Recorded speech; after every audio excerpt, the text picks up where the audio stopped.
दोस्तों, जय श्री राम। आज से मैं श्री वाल्मीकि जी रचित अद्भुत रामायण का संक्षेप में वर्णन करने की धृष्टता कर रहा हूँ। इसमें 27 सर्ग और 1353 श्लोक हैं। मैं प्रतिदिन लगभग एक सर्ग प्रस्तुत करने की कोशिश करूँगा। श्री गणेशाय नमः। प्रथम सर्ग, राम जानकी का परम ब्रह्म रूप प्रतिपादन। प्रार्थना। नारायणं नमस्कृत्य नरं चैव नरोत्तमं देवी सरस्वतीं व्यासं ततो जय मुदीरयेत्। नमस्तस्मै मुनीन्द्राय श्रीयुताय यशस्विने शांताय वीतरागाय वाल्मीकाय नमो नमः। रामाय रामभद्राय रामचंद्राय वेदसे रघुनाथाय नाथाय सीताया पते नमः। जयति रघुवंश तिलकः कौसल्यानंदवर्धनो रामः दशवदन निधनकारी दासार्थी पुंडरीकाक्षः। तमसा तीर निवासी परम बुद्धिमान गुरु वाल्मीकि जी के परम श्रेष्ठ शिष्य भरद्वाज जी ने अपने गुरु वाल्मीकि जी से हाथ जोड़कर कहने लगे, जो 100 करोड़ वाली रामायण है, जो ब्रह्मलोक में स्थित है, उसको देवता, पितर और ब्राह्मण लोग सुनते हैं।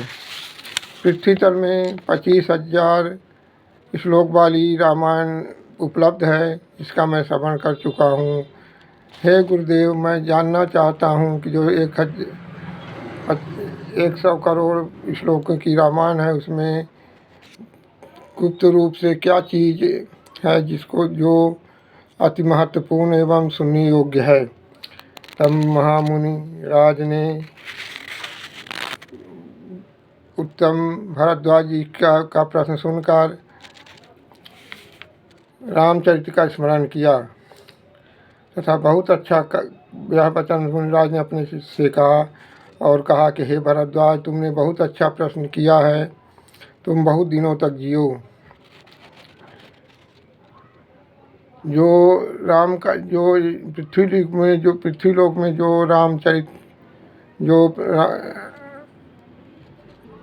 रामायण है, उसमें मुख्य रूप से राम का चरित्र का वर्णन किया गया है। सीता महात्म विशेष रूप से नहीं कहा गया है। हे ब्राह्मण, उस बड़े रामचरित्र को सावधान होकर सुनो, जो मूल प्रकृत जानकी का चरित्र है। जानकी की शिष्ट की प्रकृति रूप अद्भुत महागुण संपन्न है, तब की सिद्ध स्वर्ग की सिद्धेश्वर रूप मूर्तमान सती हैं। ब्रह्मवादी इसी को विद्या रूप से गाते हैं। यही रिद्धि सिद्ध गुणमयी गुणातीत गुणात्मिका है। हे ब्राह्मण, तत्वदर्शी योगी जिसको हृदय में धारण करते हैं, हृदय की अज्ञान ग्रंथि नष्ट कर सुखी होते हैं। हे सुव्रत, जब धर्म की ग्लानि होती है, तब अधर्म को नष्ट करने की प्रकृति का संभव होता है। राम साक्षात परम ज्योत परम धाम परम पुरुष हैं। मूर्त में सीताराम में कुछ भी भेद नहीं है।